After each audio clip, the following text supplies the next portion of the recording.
और अब राजस्थान के करौली में हुई हिंसा को लेकर बड़े खुलासे की बात। राजस्थान के करौली में हिंदू नववर्ष के उत्सव में हुई हिंसा की लपटें थमने का नाम नहीं ले रही। अब तक दंगों का मास्टरमाइंड माना जा रहा पार्षद मतलूब अहमद पुलिस की गिरफ्त से बाहर है, लेकिन इन दंगों की प्लानिंग को लेकर जो खबरें सामने आ रही हैं वो बता रही हैं कि यह दंगा अचानक नहीं हुआ। दंगे की प्लानिंग काफी पहले से की गई थी और यह दंगा ठीक उसी तरह किया गया था जैसा कि एंटी एनआरसी आंदोलन के बहाने दिल्ली में किया गया था। और इसी वजह से अब करौली की तुलना दिल्ली के चांदबाग से की जा रही है। मतलूब अहमद को करौली का ताहिर हुसैन कहा जा रहा है।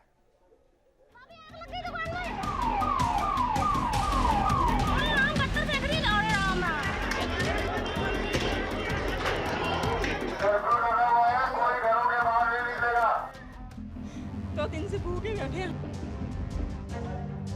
2 अप्रैल को राजस्थान के करौली में जो दंगा हुआ था उससे जुड़ा हर खुलासा बार बार कह रहा है कि इस तरह किसी मौके या त्योहार के दौरान दंगा उन्माद का नहीं बल्कि सोची समझी साजिश का नतीजा है।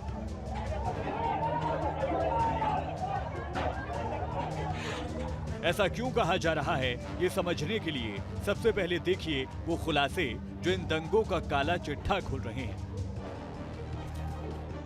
न्यूज नेशन को स्थानीय सूत्रों से मिली जानकारी के मुताबिक हिंदू नववर्ष के उपलक्ष्य में जो रैली निकाली जा रही थी उसके हटवाड़ा बाजार पहुंचने से 30 मिनट पहले ही सभी दुकानें बंद कर दी गई थीं। आपको बता दें, हटवाड़ा बाजार मुस्लिम बहुसंख्यक इलाका है और हटवाड़ा बाजार में ही बाइक रैली पर पहले पथराव किया गया और फिर लाठी डंडों से हमला किया गया, जिसके बाद करौली में सांप्रदायिक तनाव बढ़ा और भारी पुलिस जाब्ता तैनात करना पड़ा। इस नए खुलासे से कुछ सवाल पैदा होते हैं। आखिर रैली के हटवाड़ा बाजार पहुंचने से पहले ही दुकानें बंद क्यों की गईं? क्या पहले से मतलूब अहमद और उसके गुर्गों ने प्लानिंग की थी कि हिंदू उत्सव की बाइक रैली पर हमला किया जाएगा? अगर मान भी लिया जाए कि दंगा अचानक हुआ तो उसकी चपेट में सबसे पहले बाजार के दुकानदार आने चाहिए थे, लेकिन ऐसा नहीं हुआ। तो क्या मुस्लिम दुकानदारों को पहले हटाकर फिर रैली पर हमले को अंजाम दिया गया ताकि हिंसा में मुसलमानों का नुकसान ना हो? और सबसे बड़ा सवाल, अगर हिंदू नववर्ष के उपलक्ष्य पर पहले से हमले का प्लान नहीं था तो फिर हटवाड़ा बाजार में दुकानों और मकानों के ऊपर ईंट पत्थर क्यों जमा किए गए थे, जिसकी गवाही न्यूज नेशन के कैमरे पर मौजूद है। पूरी प्लानिंग के तहत ये काम हुआ। प्रशासन 2 घंटे बाद आया है, 2-2.5 घंटे बाद प्रशासन आया। 2 घंटे तक बिल्कुल भी मार्केट में भी कोई प्रशासन नहीं। हम यहाँ पे नीचे ढोली खार में रैली के साथ आ रहे थे तो डीजे चल रहा था, डीजे पे ऊपर से पथराव हुआ था तो हम सब इधर भग गए, पुलिस वालों की भी लगी वही भग गए।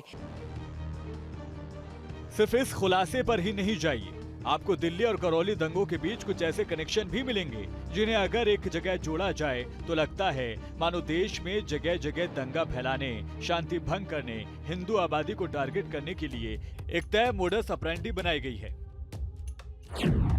दिल्ली दंगों के दौरान एक इलाका सुर्खियों में आया था। ये था चांदबाग, जहां दंगा भड़काने से पहले ही हथियार, पेट्रोल बम और ईंट पत्थर मकानों की छत पर जमा किए गए थे। ठीक इसी तरह करौली के हटवाड़ा बाजार में भी छतों पर हमला करने का सामान जमा किया गया था। यानी ये दंगा नहीं था बल्कि एक समुदाय पर सोचा समझा और प्लानिंग से किया गया हमला था। अब दूसरे कनेक्शन को भी समझिए। चांदबाग दंगों का आरोपी था ताहिर हुसैन, जो सत्तारूढ़ पार्टी यानी आम आदमी पार्टी से ताल्लुक रखता था।